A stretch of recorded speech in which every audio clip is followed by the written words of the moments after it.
bagaimana kita menjadi hamba yang bertanggung jawab. Kalau kita berbicara tentang bertanggung jawab, tentunya sangat luas, ya. Tentunya sangat luas. Lalu kalau kita berbicara tentang hamba yang bertanggung jawab, setiap orang pasti punya tanggung jawab. Maupun dalam pekerjaan, sekuler maupun kerohanian, itu masing-masing punya tanggung jawab. Entah itu profesinya sebagai apa, entah direktur atau manajer atau apapun paling terendah, pasti ada yang namanya tanggung jawab. Bahkan dalam rumah tangga pun, yang sudah berkeluarga, bahkan yang belum berkeluarga pun punya tanggung jawab masing-masing. Nah, hari ini kalau kita melihat orang yang bertanggung jawab, pasti semuanya akan berjalan dengan baik sesuai dengan tanggung jawabnya, sesuai dengan yang diberikan oleh mandat atau berikan oleh kuasa, oleh atasan atau siapapun yang ada atau bawahannya itu diberi tanggung jawab, pasti dia menjalankan dengan baik. Dan otomatis kalau dia menjalankan dengan baik, pasti hasilnya juga baik. Nah, hari ini kita baca di Matius pasal 25. Matius pasal 25 ayat 14 sampai dengan 30. Matius pasal 25 ayat 14 sampai dengan 30. Saya akan membacakannya untuk kita semua. Demikian firman Tuhan. Perumpamaan tentang talenta. Sebab hal kerajaan surga sama seperti seorang yang mau bepergian ke luar negeri, yang memanggil hamba-hambanya dan mempercayakan hartanya kepada mereka. Yang seorang diberikannya 5 talenta, yang seorang lagi 2, dan yang seorang lain lagi 1. Masing-masing menurut kesanggupannya. Lalu ia berangkat. Segera pergilah hamba yang menerima 5 talenta itu. Ia menjalankannya. Uang itu lalu beroleh laba 5 talenta. Hamba yang menerima 2 talenta itu pun berbuat demikian juga dan berlaba 2 talenta. Tetapi hamba yang menerima 1 talenta itu pergi dan menggali lubang di dalam tanah, lalu menyembunyikannya uang tuannya. Lalu sesudah itu pulanglah tuan hamba-hamba itu, lalu mengadakan perhitungan dengan mereka. Hamba yang menerima 5 talenta itu datang dan ia membawa laba 5 talenta. Katanya, Tuan, 5 talenta Tuan percayakan kepadaku. Lihat, aku telah beroleh laba 5 talenta. Maka kata tuannya itu kepadanya, baik sekali perbuatanmu itu, hai hambaku yang baik dan setia. Engkau telah setia dalam perkara kecil, aku akan memberikan kepadamu tanggung jawab dalam perkara yang besar. Masuklah dan turutlah dalam kebahagiaan tuanmu. Lalu datanglah hamba yang menerima 2 talenta itu. Katanya, Tuan, 2 talenta Tuan percayakan kepadaku. Lihat, aku telah beroleh laba 2 talenta. Maka kata tuannya itu kepadanya, baik sekali perbuatanmu itu, hai hambaku yang baik dan setia. Engkau telah setia memikul tanggung jawab dalam perkara yang kecil. Aku akan memberikan kepadamu tanggung jawab dalam perkara yang besar. Masuklah dan turutlah dalam kebahagiaan tuanmu. Kini datanglah juga hamba yang menerima 1 talenta itu dan berkata, Tuan, aku tahu bahwa Tuan adalah manusia yang kejam, yang menuai di tempat di mana Tuan tidak menabur, dan yang memungut dari tempat di mana Tuan tidak menanam. Karena itu aku takut dan pergi menyembunyikan talenta Tuan itu di dalam tanah ini. Terimalah kepunyaan Tuan. Maka jawab tuannya itu, hai kamu hamba yang jahat dan malas. Jadi kamu sudah tahu bahwa aku menuai di tempat di mana aku tidak menabur dan memungut dari tempat di mana aku tidak menanam. Karena itu sudahlah seharusnya uangku itu kau berikan kepada orang yang menjalankan uang, supaya sekembaliku aku menerimanya serta dengan bunganya. Sebab itu ambillah talenta itu daripadanya dan berikanlah kepada orang yang mempunyai 10 talenta itu. Karena setiap orang yang mempunyai kepadanya akan diberi, sehingga ia berkelimpahan. Tetapi siapa yang tidak mempunyai, apapun juga yang ada daripadanya akan diambil daripadanya. Dan campakkanlah hamba yang tidak berguna itu ke dalam kegelapan yang paling gelap. Di sanalah akan terdapat ratap dan kertak gigi. Demikian firman Tuhan. Kalau kita melihat dalam alur cerita, dalam pembacaan teks kita, ya, ini berbicara tentang talenta. Kalau kita melihat talenta, bukan yang dimaksud di dalam teks ini, bukan talenta adalah skill atau kemampuan. Tetapi kebiasaan orang Yahudi atau orang Israel, talenta itu berbicara tentang alat tukar, atau bisa juga dikatakan sebagai alat timbang. Nah, di sana kalau kita melihat di sini ada 2 versi. Kalau talenta, biasanya kalau di Israel itu 1 talenta itu sama dengan 34 kilo perak. Itu kalau diperakkan. Tapi kalau diuangkan, jadi 1 talenta 34 kilo. Jadi karena 1 gram harganya itu sama dengan 13.000.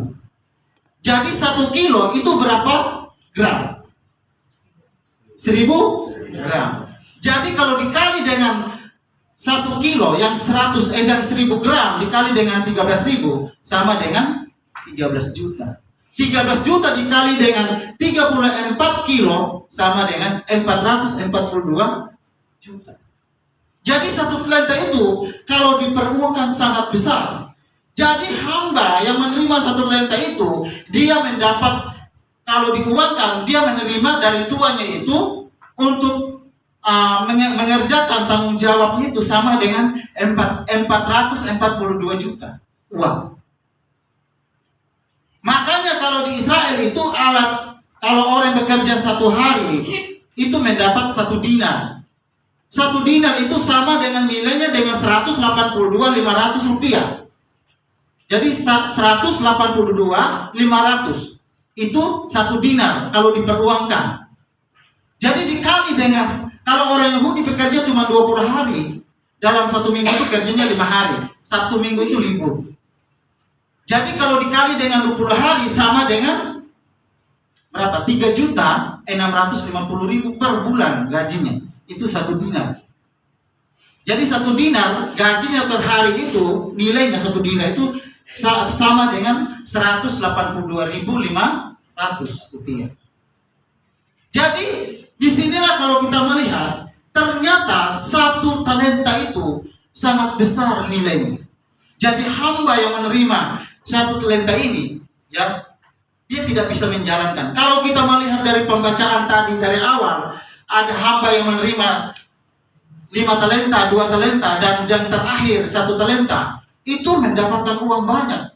Diberi tanggung jawab oleh tuannya untuk mengerjakan, untuk menjalankan uang itu. Dan kenapa Yesus harus menggunakan perumpamaan talenta tentang kerajaan surga? Karena apa? Yesus tidak bisa menggambarkan secara nyata bahwa seperti kerajaan surga seperti ini. Dia harus kasih perumpamaan, yaitu 10 wanita, 5 bodoh, 5 bijak. Sering dikasih gambaran seperti itu. Ada juga perumpamaan Yesus memberikan perumpamaan tentang orang yang menjala ikan yang baik ditaruh di baskom begitu, yang tidak baik dibuang. Itu selalu Yesus memberikan perumpamaan. Nah, hari ini juga Yesus memberikan perumpamaan tentang talenta, yaitu tentang kerajaan surga. Gambaran bahwa orang yang menerima, orang yang mengalami keselamatan, orang yang menerima kerajaan surga adalah orang-orang yang mengerjakan tanggung jawabnya. Kita ini adalah orang-orang Kristen yang seharusnya mengerjakan tanggung jawab kita.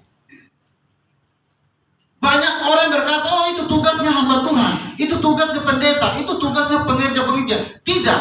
Semua orang Kristen punya tanggung jawab, itu apa? Memberitakan keselamatan. Kalau kita tidak mengerjakan tanggung jawab kita, kalau kita tidak mengerjakan tanggung jawab, maka kita tidak memperoleh laba. Ketika Yesus datang kedua kali, kita dikatakan mengadakan perhitungan nanti.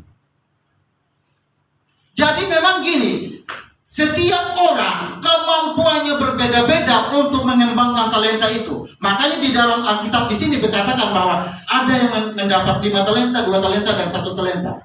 Tapi kalau kita sama-sama menjalankan, yang mendapat 5 talenta, 2 talenta, dan 1 talenta, nilainya sama, pujiannya sama. Tadi kalau kita baca ya, ketika hamba yang menerima 5 talenta menjalankannya, memperoleh laba 5 talenta jadi 10. Juga hamba yang mendapat 2 talenta, dia menjalankannya dengan baik, mendapat laba 2 talenta jadi 4. Tapi pujiannya apa? Sama, nilainya sama. Nilainya di mata Tuhan itu sama. Artinya begini, orang yang menjalankan tugas dan tanggung jawabnya sebagai orang Kristen, sebagai orang percaya, anak-anak Tuhan, nilainya kita itu sama di mata Tuhan. Tidak ada kurang, tidak ada lebih. Entah kita kesanggupan atau kemampuan kita seperti apa, intinya kita menjalankan talenta itu, kita menjalankan tanggung jawab itu. Itu yang terpenting dalam hidup kita. Makanya ketika Tuhan nanti datang, makanya Yesus ini kasih perumpamaan, ya, seorang bos, seorang tuan, ya, memanggil semua hamba-hambanya tadi yang 3 orang, diberi tanggung jawab masing-masing dengan kesanggupannya, masing-masing, lalu diberi tanggung jawab untuk menjalankan talenta tadi itu. Kemudian lama begitu, baru Tuhan mereka datang mengadakan perhitungan antara ketiga orang ini. Kemudian diadakan perhitungan, kedua hamba tadi menjalankan dengan baik, mendapatkan nilai pujian yang sama. Sedangkan hamba yang tidak menjalankan talenta tadi apa yang didapat? Kutuk, ya. Kutuk mendapatkannya. Makanya kita, setiap orang percaya, tanggung jawab kita masing-masing harus dijalankan. Memberitakan firman, membawa setiap orang ke gereja untuk menerima Yesus. Itulah tanggung jawab utama kita seharusnya. Banyak orang Kristen hanya tidak bisa menjalankan talenta itu. Banyak orang Kristen tidak menjalankan bagiannya sebagai orang percaya. Dia gali lubang dia untuk menyembunyikan talenta itu. Makanya hamba yang mendapatkan 1 talenta tadi bilang apa? Aku gali lubang lalu menyembunyikannya. Dia ganti dengan hal-hal dunia. Banyak orang percaya tidak menjalankan tanggung jawabnya sebagai orang percaya, tapi dia ganti dengan hal-hal dunia. Dia sembunyikan talentanya itu dengan hal-hal yang berbau dunia. Dia gantikan hidupnya dengan dunia. Ini yang keliru dalam hidup kita. Bapak Ibu, marilah kita belajar ya dari firman tadi. Ini yang harus kita tahu dalam hidup kita. Bagaimana kita menjadi orang Kristen atau orang percaya yang bertanggung jawab atas hidup kita dan atas hidup dengan orang lain. Kita tidak bisa menjalankan tanggung jawab kita tanpa ada kerinduan, ada kemauan dalam hidup kita. Jadi kalau kita melihat kedua hamba tadi, mereka punya kerinduan dan punya kemauan yang sama-sama untuk menjalankan tanggung jawab mereka. Sedangkan hamba yang terakhir tadi yang mendapatkan 1 talenta, dia tidak punya kerinduan. Malah dia mencurigai bosnya, tuannya. Jangan sampai tuan saya ini, ya, dia mendapatkan dari mana dia tidak pernah menanam, tidak pernah menuai. Dia sangat mencurigai bosnya atau tuannya itu dari hal-hal yang buruk. Akhirnya apa? Dia tidak bisa menjalankan talenta itu. Dari pikiran yang tidak sesuai dengan kehendak Tuhan, pikiran yang tidak nyaman, pikiran dengan begitu kotor. Akhirnya apa? Semua tanggung jawabnya yang sudah dipercayakan oleh tuannya, dia tidak bisa menjalankan. Kadang-kadang memang kita sebagai orang Kristen, kalau pikiran kita lagi mencurigai seseorang, begini, pastilah itu tidak bisa menjalankan sesuatu dalam hidup kita. Pasti itu, kalau begitu orang itu begini. Pasti itu. Nah, Bapak Ibu, mari kita belajar dari firman Tuhan. Kita belajar dari kedua hamba tadi itu yang menjalankan tanggung jawabnya. Mungkin di dalam kehidupan kita juga tanggung jawab, mungkin yang sudah berumah tangga, sudah berkeluarga, itu tanggung jawab sebagai bapak rumah tangga, ibu rumah tangga, dan anak-anak juga punya tanggung jawab masing-masing. Ada tingkatannya di dalam menjalankan rumah tangga, ya. Makanya kalau seorang ibu rumah tangga, meskipun suaminya tidak sekolah dan istrinya dia mungkin bergelar, dia tetap sebagai ibu rumah tangga dan tetap di bawah suami, tidak bisa apapun statusnya. Nilai kita sama di mata Tuhan, tapi tanggung jawab itu beda. Beda setiap orang, beda suami, istri, dan anak. Ada tingkatannya, makanya namanya rumah tangga. Jadi punya tahap dalam bertanggung jawab. Jadi hari ini kita belajar bagaimana kita menjadi hamba yang bertanggung jawab. Ada 3 hal hari ini bagaimana kita menjadi hamba yang bertanggung jawab. Kita ini adalah hamba-hamba Tuhan. Kalau orang yang sudah percaya, orang Kristen, ya, sudah menerima Yesus, kita semua ini hamba Tuhan, ya, hamba-hambanya Tuhan. Tidak ada yang bilang pendeta itu yang hamba Tuhan, tidak ada. Cuma panggilannya di situ sebagai pemberita Injil, sebagai pengkhotbah, sebagai pemain musik, panggilannya di situ. Tapi semua orang Kristen, orang percaya, kalau sudah mengikut Tuhan, kita adalah murid Yesus, kita adalah hamba Tuhan. Kita yang menjalankan tanggung jawab kita masing-masing sesuai talenta yang Tuhan percayakan di dalam hidup kita. Jadi hari ini ada 3 poin bagaimana kita menjadi hamba yang bertanggung jawab. Yang pertama, rajin bekerja. Jadi kalau kita lihat dari kedua hamba tadi itu yang mendapat 5 talenta dan 2 talenta, mereka bekerja keras sehingga mereka memperoleh laba. Dulu saya pernah bekerja juga, bekerja bagian sales, ya, bagian marketing, penawaran toko-toko bangunan, besi, beton begitu. Saya pernah bekerja. Jadi untuk mendapatkan bonus, untuk mendapat itu harus saya bekerja keras, meskipun mungkin diusir, gak direken ketika saya menawarkan barang itu kepada orang. Kadang memang gak reken, kadang dibentak, kadang gak direken, kadang gak dijawab. Tapi kita untuk demi memperoleh laba itu, supaya barangnya bos saya laris, terjual, mati-matian saya harus kerja keras. Jadi kalau kita menjadi hamba yang bertanggung jawab, maka kita harus bekerja keras. Entah itu tanggung jawabnya apa. Apalagi dalam lingkup pelayanan, kita juga harus bekerja.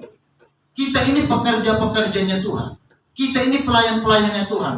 Maka untuk demi kerajaan surga, untuk memperluas, untuk menambah jiwa, untuk menambah orang untuk datang beribadah, kita hamba-hamba Tuhan harus bekerja keras.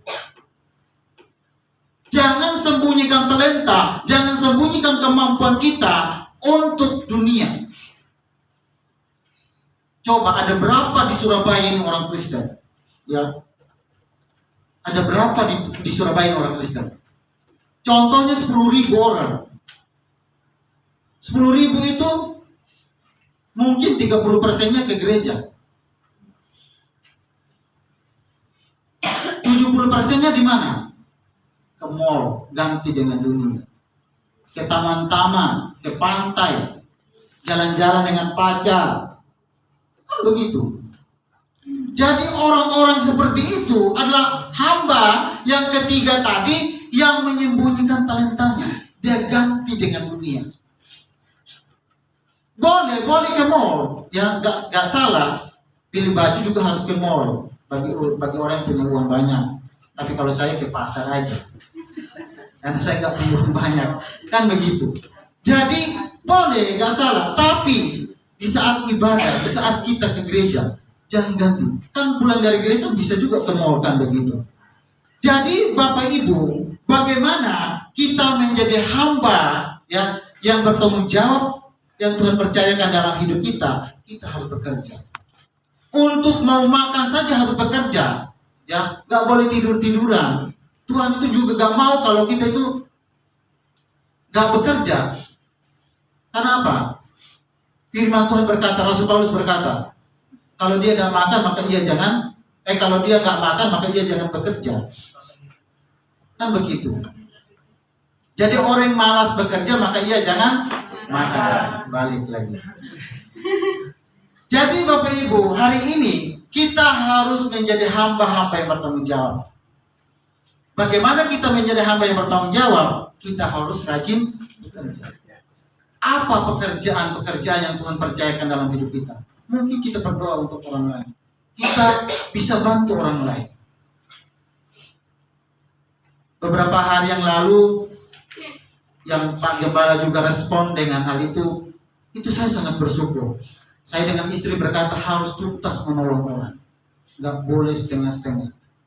Apapun itu omongan orang, apapun itu resikonya, harus tetap tuntas. Itu tanggung jawab. Kenapa bukan orang lain yang dihubungi untuk dibantu? Kenapa harus kita? Berarti ini tanggung jawab yang Tuhan berikan kepada kita. Tanpa ada motif yang lain. Ini yang perlu kita ketahui dalam hidup kita. Jadi juga kalau di dunia pekerjaan sekuler harus rajin bekerja, ya, harus rajin bekerja. Kalau nggak rajin bekerja, maka semua tanggung jawab kita terbengkelai semuanya. Pastilah, kalau bagian-bagian kita itu nggak kerjakan, kalau malas, itu tidak maksimal. Kami juga di sekolah gitu, beberapa guru dimarahin terus karena apa? Tidak mengerjakan bagian mereka. Akhirnya yang tidak mengerjakan dan yang mengerjakan kena juga, kan begitu, imbasnya begitu.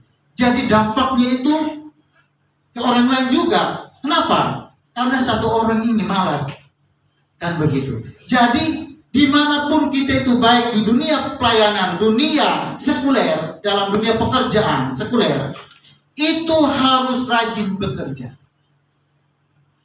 Tuhan gak mau orang-orang yang malas. Bila berdoa saja, haleluya, haleluya, nanti turun sendiri berkat. Gak bisa.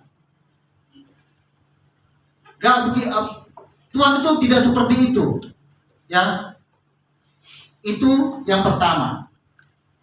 Yang kedua, bagaimana kita menjadi hamba yang bertanggung jawab? Yang kedua adalah setia. Kita lihat hamba yang kedua tadi, yang pertama dan kedua, mereka setia sekali. Makanya sampai tuan mereka, bos mereka berkata, hai hambaku yang baik dan setia. Orang setia pasti semua tanggung jawabnya akan selesai dengan baik. Baik dalam dunia pekerjaan sekuler maupun dalam dunia pelayanan. Setia. Datang beribadah juga di tempat ini harus setia sebetulnya. Tapi banyak orang-orang di tempat ini tidak setia.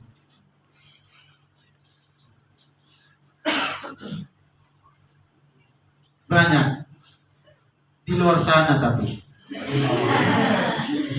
Jadi Bapak Ibu, marilah kita belajar untuk tetap bertanggung jawab dalam pekerjaan kita. Tanggung jawab yang Tuhan berikan.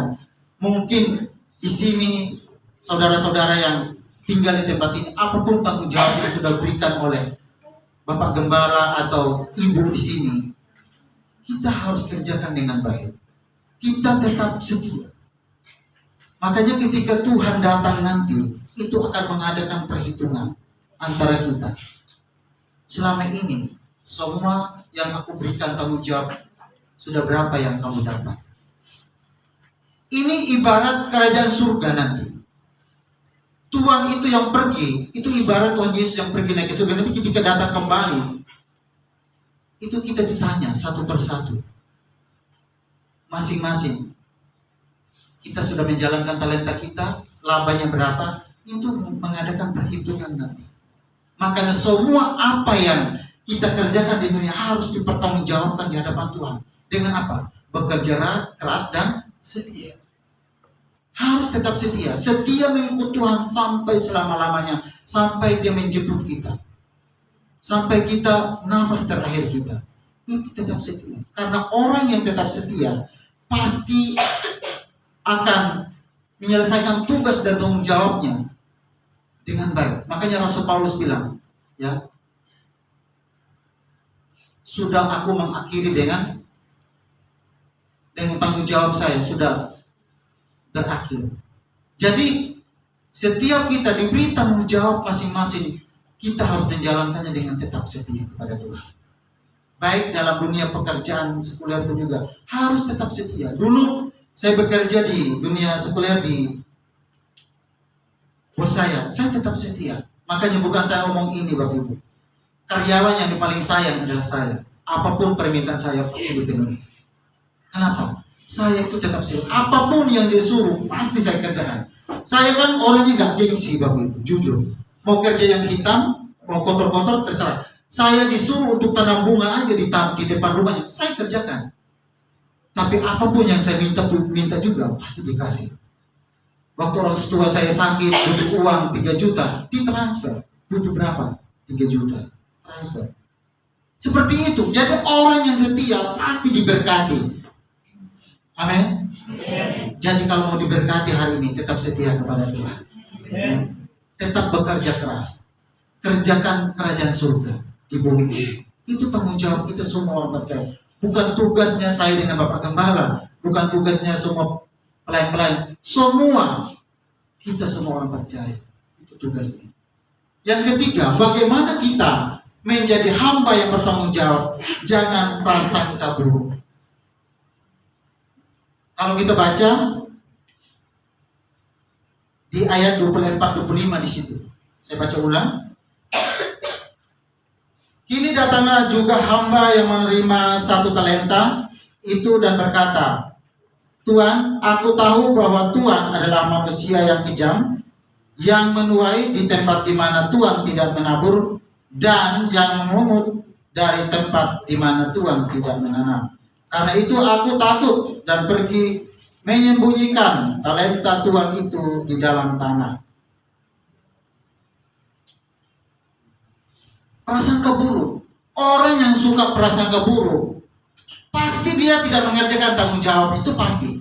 Dulu ada teman kami di sekolah, ya, dia suka mencurigai sekolah kami itu korupsi, uang ini. Akhirnya apa? Tanggung jawabnya dia mengerjakan, padahal dia bendahara. Bayangkan, dia tidak mengerjakan bagiannya sebagai bendahara karena mencurigai kepala sekolah itu makan uang, pokoknya tiap hari tuh ngomongnya makan uang. Akhirnya apa? Semua tanggung jawabnya tidak selesai, akhirnya keluar sendiri. Ini bahaya. Jangan suka prasangka buruk sama orang lain. Apalagi Bapak Gembala kita pasti uang per bulan habis. Jangan, ya. Jangan. Nanti kalau kamu merasa pasti gak datang ke gereja sudah. Oh, Pak Budi itu makan uang per bulan itu. Kayak gak ke gereja lagi di sana. Malas.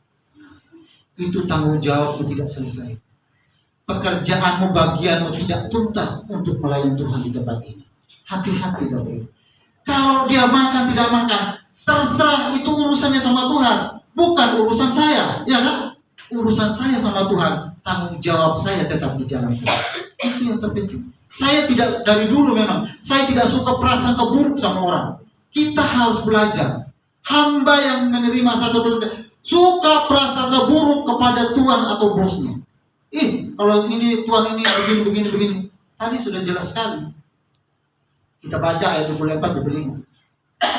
Jangan suka prasangka buruk. Ini berbahaya. Orang Kristen jangan suka prasangka buruk pada orang lain. Kalau saya mengetahui seseorang seperti itu, saya harus interogasi.